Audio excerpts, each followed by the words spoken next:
আশা করি তোমরা সবাই ভালো আছো, সুস্থ আছো। ক্লাস 11তে যে স্টুডেন্টসরা আছো আমাকে কেউ কেউ কমেন্ট করেছিলে যে তোমাদের এক্সাম যেহেতু চলে আসছে ফাইনাল, তো সেই জন্য তোমাদের কিছু ইম্পর্টেন্ট কোশ্চেন্স বলে দিতে, যেগুলো সাজেশন হিসাবে। তো সেখানে দেখো 5 মার্কস আর 3 মার্কসের কী কী টপিক ইম্পর্টেন্ট সেগুলো আমি তোমার সঙ্গে দুটো ভিডিওতে তোমাদের ডিসকাস করে দেবো। আজকে আমি 5 মার্কসের গুলো বলছি।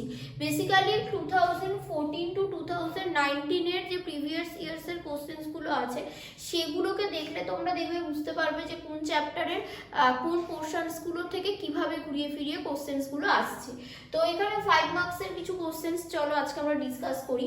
যেমন মাইটোকন্ড্রিয়ার পরাণুবীক্ষণিক গঠন, মানে আল্ট্রা স্ট্রাকচার অফ মাইটোকন্ড্রিয়া। এটা আমি একবার লিখেছি কিন্তু এসেছে বহুবার, মানে তোমরা যদি প্রিভিয়াস ইয়ার্স 2014 টু 19 ফলো করো তাহলে দেখবে structure, ultra structure of mitochondria বা মাইটোকন্ড্রিয়ার ওই পরাণুবীক্ষণিক গঠন অনেকবার এসেছে। তো এটা ভালো করে করবে, এটা কিন্তু ডায়াগ্রাম দিতে হবে, ঠিক আছে? এই কোশ্চেন্সগুলোতে ডায়াগ্রাম তোমাকে দিতেই হবে। দেন ওটার সাথে থাকছে গলগি বডির কাজ, মানে 5 মার্কস ধরো 4+1 এরকম থাকে। তার সঙ্গে ওই চ্যাপ্টারেরই দেখবে সেন্ট্রিওলের গঠন, তার সাথে নিউক্লিয় আবরণীর বৈশিষ্ট্য, মানে নিউক্লিয় আবরণী মিনস নিউক্লিয় মেমব্রেনের ক্যারেক্টার, আর সেন্ট্রিওল বা তোমাদের দিতে পারে বা সেন্ট্রোসোম দিতে পারে, যেটাই দিক না কেন একই, তার স্ট্রাকচারও তোমাদের ডিসকাস করতে দিলে 5 মার্কসের পিকচার তোমাদের ড্র করতে হবে।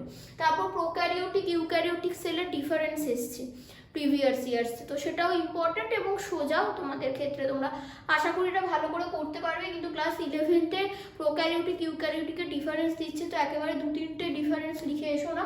আর সময় পেলে পরে তোমরা অবশ্যই ডিফারেন্স যখন লিখবে দুটো দিকে চার্টের মানে লাইন টেনে যখন ডিফারেন্স লিখছো দুদিকে দুটোর পিকচারও সুন্দর করে ড্র করে দেওয়ার চেষ্টা করবে। এরপর ফ্লুইড মোজাইক মডেলও বেশ কয়েকবার এসেছে। ফ্লুইড মোজাইক মডেল সেল মেমব্রেনের বলা কোনো দরকারই নেই আমার মনে হয়, জানো তোমরা, যেটাও করতে গেলে তোমাদের পিকচার দিতেই হবে।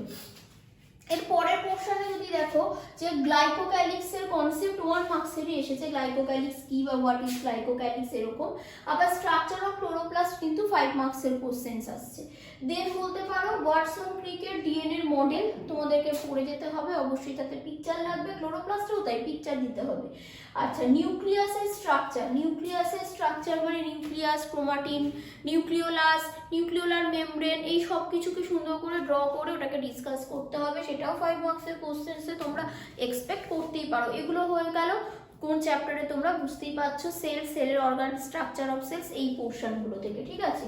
দেন তোমরা বলতে পারো এখানে দেখো আসছে ফটোসিনথেসিসের চ্যাপ্টার, রেসপিরেশনের চ্যাপ্টার, প্ল্যান্ট ফিজিওলজি থেকে খুবই ইম্পর্টেন্ট। আর ফটোসিনথেসিসের মধ্যে মেনলি দেখাচ্ছে যে রেগুলেটরি ফ্যাক্টরসগুলো, মানে ফটোসিনথেসিস কি কি ফ্যাক্টর, লাইট, টেম্পারেচার, পিএইচ, এগুলো উপর ডিপেন্ড করে কিনা বা কিভাবে করে সেটা।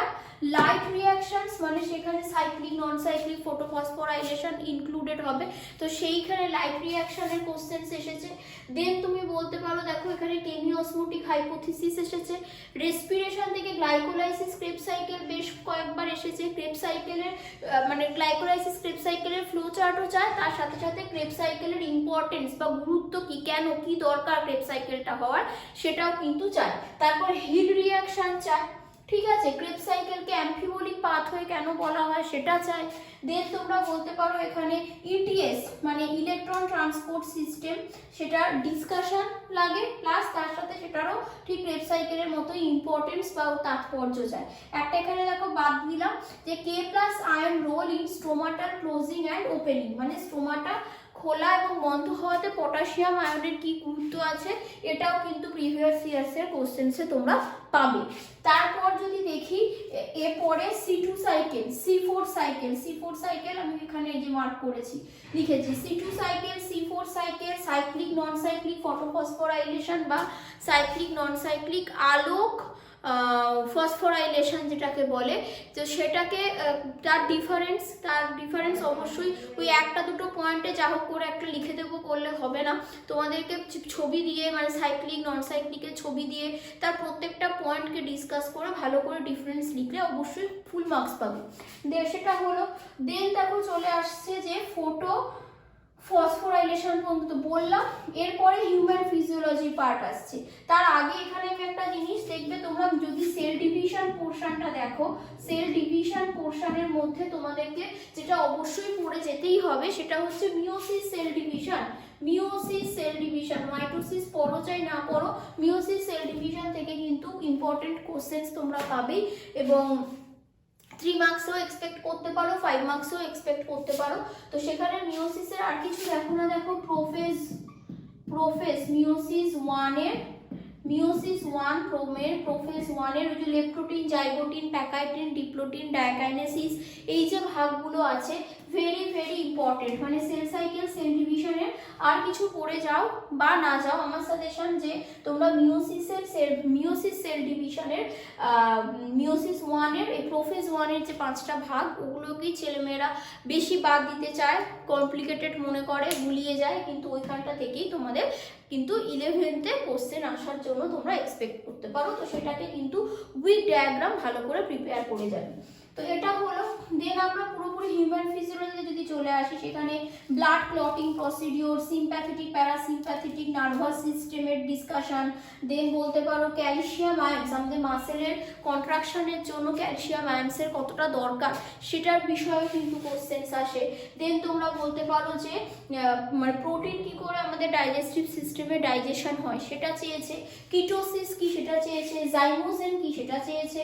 দেন বলা হয়েছে যে ইনসুলিনের কি রোল আছে আমাদের বডিতে, কার্বোহাইড্রেট, ফ্যাট এইসব যে পরিপাক হয় সেটাতে ইনসুলিনের কি রোল আছে, ডায়াবেটিস মেলিটাস কি, ডায়াবেটিস ইনসিপিটাস কি, কেন হয়, ডায়াবেটিস মেলিটাস এবং ইনসিপিটাসের ডিফারেন্স কি থাকছে, এই জিনিসগুলোকে কিন্তু আমরা দেখছি ঘুরে ফিরে 5 মার্কসের কোশ্চেন্সে বারবার দেওয়া হচ্ছে। আর কি কি বলা যেতে পারে না, এখানে দেখো বলছে যে অ্যাবনর্মাল এবং নর্মাল কম্পোনেন্টস অফ ইউরিন এবং ইউরিন ফরমেশন প্রসেস, মানে যেখানে আমাদের আলট্রা ফিল্ট্রেশন কি করে হচ্ছে, কি করে কাউন্টার কারেন্ট মেকানিজম হচ্ছে, সবটা দিয়ে আমাদের ইউরিন কি করে ফরমেশন হয় সেটা বলতে হবে। আর তারপরে বলতে পারো role of nervous system in heart activity, মানে হার্টের কাজকর্মের জন্য আমাদের নার্ভাস সিস্টেম কি করে রেগুলেট হয় সেটা তোমাকে বলতে হচ্ছে। তো এই জিনিসগুলো খুবই ইম্পর্টেন্ট। এটা ছাড়াও আরো কিছু কোশ্চেন্স আছে আমি তোমাদেরকে বলছি, সেটা হলো বলতে পারো যে রক্তচাপ নিয়ন্ত্রণকারী প্রভাবক, মানে ব্লাড প্রেশার রেগুলেটিং কি কি কেমিক্যালস পাওয়া যেতে পারে, বা আমাদের বডিতে এরকম কি হরমোনস থাকতে পারে, কি এনজাইমস, কি কেমিক্যালস হতে পারে, বা কি রেগুলেশন হয় যেটা আমাদের ব্লাড প্রেশারকে রেগুলেট করে, সেটা 5 মার্কসের কোশ্চেন্সে এসেছে। ডায়াবেটিস মেলিটাস ইনসিপিটাসের ডিফারেন্স তোমাদের বলেই দিলাম।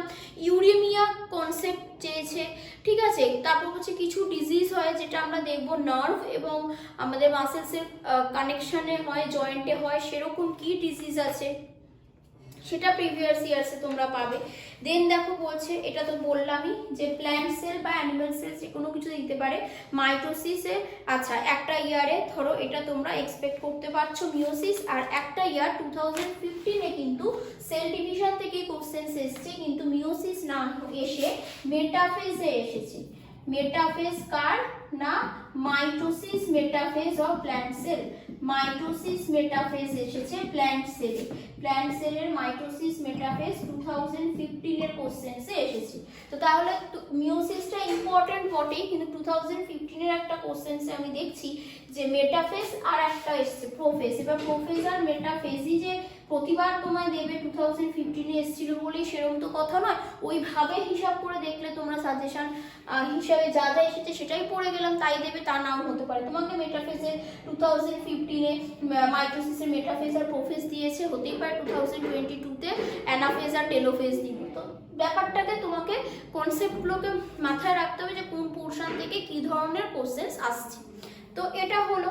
এরপরে দেখো মানুষের পরিপাকতন্ত্রে যেরকম আমরা দেখলাম যে কার্বোহাইড্রেটের প্রোটিন ডাইজেশন প্রসেস, ঠিক সেরকমই 2015-এ কার্বোহাইড্রেট টাইপের খাবার দাবার আর কি, ফুড মেটেরিয়াল কি করে ডাইজেস্ট হয় সেটার কোশ্চেন্সও কিন্তু এসেছে। তো আর অ্যানজাইনা পেক্টোরিসের কনসেপ্ট এসেছে। এইগুলোই মোটামুটি আমরা বলতে পারি।